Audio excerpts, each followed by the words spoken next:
घर में बुधायो तो काल जी गाल काले सुभाणे वरी थींदी डी वरी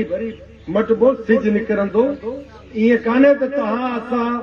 हिकड़े इलेक्शन का पो मायूस थी वही रहो सी थी निकरो वापस नंढी गाल आहे ॾिसो धांधली सां खटण हिकड़ी किरियल गाल आहे पर धांधली इन्हनि न कई आहे जे तहां यकीन कयो धांधली इन्हनि जे वत जी गाल न हुई जिन के तहां ॾिसो था पिया करण वारा ॿिया हुआ उन्हनि चयो नेरन करणी आहे 10 मिंट उन खां पोइ उन्हनि चयो राति जी मानी खाइणी आहे 2 कलाक तो नेरन वारे वक़्तु उन्हनि कढिया बैलेट पेपर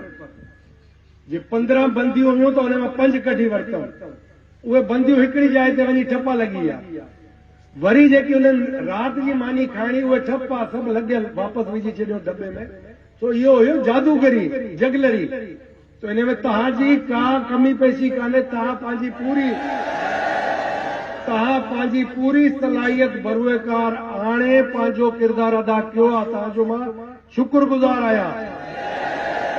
तव्हां नर बचा आहियो तव्हांजी जेतिरी तारीफ़ कया घटि आहे पर वो नेरन जा 10 मिंट ऐं राति जी मानी जा 2 कलाक जेके हुआ उहे असांखे खाई आहे पर उन्हनि खे इहो अंदाज़ो कोन्हे त पाण बस करे वेहण वारनि मां न आहियूं तो इंशाअल्लाह इहो ज़हन में रखो अवाम जो भरपूर साथ हुयो तव्हां सां ऐं रहंदो लाकंदो वधंदो